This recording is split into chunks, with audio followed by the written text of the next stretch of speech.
Bonjour les quatrièmes, une vidéo pour vous expliquer la notion d'aire et de périmètre pour le rectangle et le carré. Donc vous avez à lire cette correction, je pars du principe que vous l'avez lu. Donc je vais vous expliquer après comment on formalise ces calculs. On va commencer par les périmètres parce que c'est les plus simples. Donc vous vous rappelez, en cinquième, on a vu que le périmètre c'était le contour d'une figure. Donc maintenant, en quatrième, on va faire des calculs.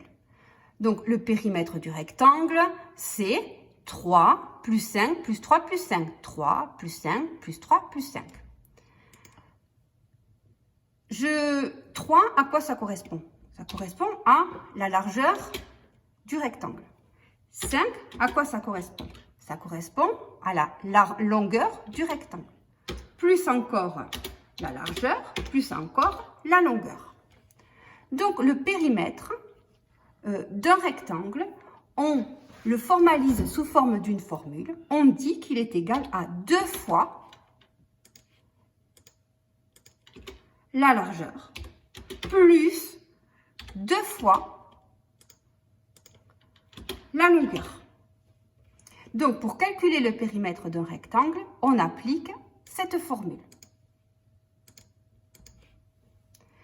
Concernant le périmètre du carré, bon, pour trouver le contour, le périmètre, on additionne les 4 côtés. Donc, vous avez fait 3 plus 3 plus 3 plus 3. On voit qu'on peut formaliser ce calcul sous la forme 4 fois 3. On est bien d'accord, puisque la longueur du côté est répétée 4 fois. Donc, 4 fois 3. Donc, ça correspond à 4 fois le côté, la longueur du côté, si vous préférez, du carré. Et nous avons là la formule qui permet de calculer le périmètre du carré. Maintenant, je passe aux aires. Concernant l'aire du rectangle, vous avez trouvé qu'elle était égale à 15 carreaux. Comme l'année dernière, on part de ce qu'on a fait l'année dernière en cinquième. 15 carreaux, comme chaque carreau vaut 1 cm², ça fait 15 cm². On remarque que 15, on peut l'obtenir en faisant 3 fois 5. 3 multiplié par 5, ça correspond, ça égale 15. 3, si on regarde la figure, on voit que c'est la largeur. Alors, il me le transforme, voilà, c'est la largeur. 5, si on regarde la figure, on s'aperçoit que c'est la longueur. Donc, 3 fois 5, ça correspond à la largeur multipliée par la longueur. Et là, nous sommes face à la formule qui permet de calculer l'aire d'un rectangle.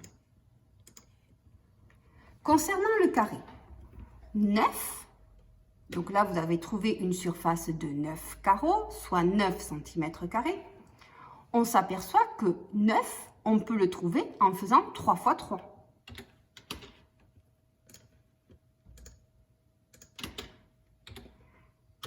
3, c'est la mesure d'un côté. Donc 3 correspond à la mesure du côté. Et 3, le second 3, il correspond encore à la mesure d'un second côté. Donc, l'aire du carré peut se calculer en appliquant la formule côté fois côté, soit 3 fois 3. Voilà.